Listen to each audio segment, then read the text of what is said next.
얼마 전에 정부가 국민연금 종합계획안에 아무 내용도 담지 않은 맹탕 보고서를 보낸 데 대한 비판이 많았습니다. 국회는 지난 1년여 동안 민간자문위원회가 수십 차례의 토론을 통해서 연금 제도에 대한 여러 가지 쟁점들을 확인하고 토론을 통해서 정리한 최종적인 보고서를 내게 됩니다. 오늘 보고서에서 주목할 내용은 정부 운영계획에 담지 않은 모수개혁안을 구체적으로 두 가지 안으로 구별해서 담는다는 점입니다. 연금개혁 같은 어려운 개혁 과정에서는 정치적 리더십이 중요합니다. 대통령과 여당이 책임을 방기한다면 야당이 민주당이 나서서 정치적 리더십을 발휘할 것입니다.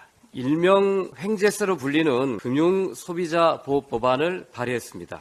이 법안에는 민주당, 정의당, 진보당, 기본소득당까지 총 55명의 의원이 초당적으로 참여했습니다. 법안 발의 이후 생긴 의문과 사실과 다른 주장에 대해서 설명드리고자 합니다. 첫째, 법안이 시행되면 은행이 대출 금리를 올려서 기여금으로 지출한 손실을 메꾸려 할 것이라고 하는 주장입니다. 이 법안의 재원은 고금리 상황에서 발생한 과도한 예대 마진의 일부를 기여금으로 받는 것으로 예대 마진의 차가 크지 않으면 기여금을 내지 않아도 됩니다. 따라서 은행 입장에서 기여금 부과를 피하려면 과도한 예대 마진 차이를 줄이려고 노력하게 될 것입니다. 오히려 대출 금리 안정 효과가 기대되며 그 혜택은 국민이 누릴 것입니다. 또 이 법은 은행의 모든 수익에 대해 기여금을 부과하는 것이 아니라 순이자 수익에만 적용하기 때문에 은행이 손쉬운 이자 장사에서 벗어나 투자 수익을 높이기 위한 혁신과 경쟁력 강화를 통해서 금융업 발전에도 기여할 것입니다. 둘째, 금융사가 어려울 때 도와줄 것도 아니면서 금융사 돈을 뜯어가는 거 아니냐라는 주장입니다. 전형적인 은행 대변 시각입니다. 1997년 외환위기 당시 방만했던 기업 대출 부실 영향으로 은행이 문을 닫고 통폐합하는 초유의 사태가 발생했습니다. 당시 은행권에 들어간 공적 자금만 86조 8천여억 원, 비은행권에는 81조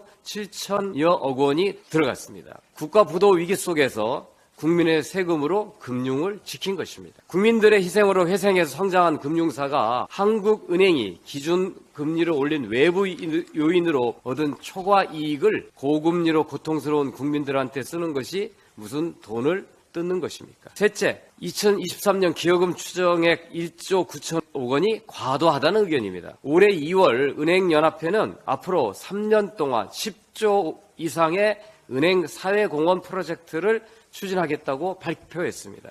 금융강동원은 이것도 부족하다고 더 내라고 팔을 비틀고 있습니다. 은행의 사회공헌은 돈 많이 벌어서 미안해요 라면서 우리도 좋은 일 많이 합니다 라고 은행 홍보 차원에서 벌이는 것이 대부분이고, 상생금융은 새로운 금융상품을 판매하는 방식에 불과합니다. 지금과 같은 방식의 사회공헌과 상생금융으로는 고금리 피해자들을 도울 수가 없습니다. 이미 시행하고 있는 사회공헌과 상생금융을 기여금으로 내서 사역자금을 빌린 소상공인과 내 집 마련과 전세금 상향으로 어려움을 겪는 국민들의 고금리 부담을 직접 덜어주자는 것이 법안의 취지입니다. 작년 은행의 이자 수익은 36조 원, 사회공헌액은 1조 2천억 원입니다. 금융소비자법 개정안이 국회를 통과한다면 추가로 낼 상생기여금 1조 9천억 원은 은행권 스스로 내겠다고 제시한 3년간 사회공헌 10조 원에도 미치지 못합니다.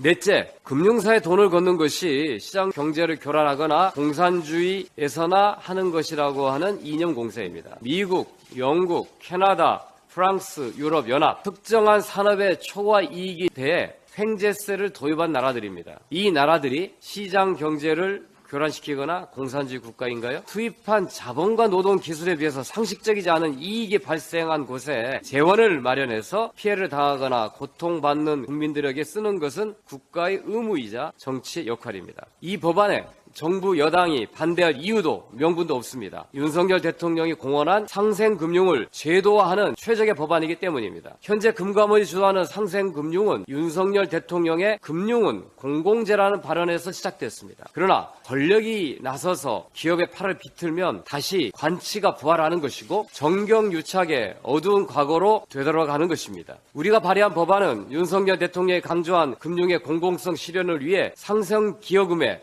기준과 범위를 정하고 어떻게 활용할 것인지를 법률로 정하는 것입니다. 금융당국이 나서면 냈는데 또 내라는 말이냐는 불만이 나올 수밖에 없고 시장에도 나쁜 영향을 줍니다. 대신 법으로 제도화하면 모든 것이 예측 가능하게 되고 공정성과 투명성도 강화됩니다. 불법 사금융 근절에 대해 말씀드리겠습니다. 최근 윤석열 대통령은 법이 정한 추심 방법을 넘어선 대부 계약은 이자뿐 아니라 원금까지 무효라며 고리 사채와 불법 채권 추심을 민생 약탈 범죄로 규정했습니다. 민주당도 역시 같은 생각입니다. 민주당은 이미 이재명 당대표 2호 법안으로 불법 사채 무효법을 발의해 불법 사금융 척결에 대한 강한 의지를 표명했습니다. 그런데 법무부는 불법 사채 무효법에 대해 최고 이자율 위반 시 이자 약정 정부를 무효로 하는 것은 과도한 사적 자치 침해 소지가 있으며 최고 이자율 2배 초과 시 원금까지 무효하는 것은 과잉 입법이라며 반대하고 있습니다. 이자뿐 아니라 원금까지 무효로 하는 대통령의 말이 무색합니다. 대통령과 법무부가 엇박자가 난다면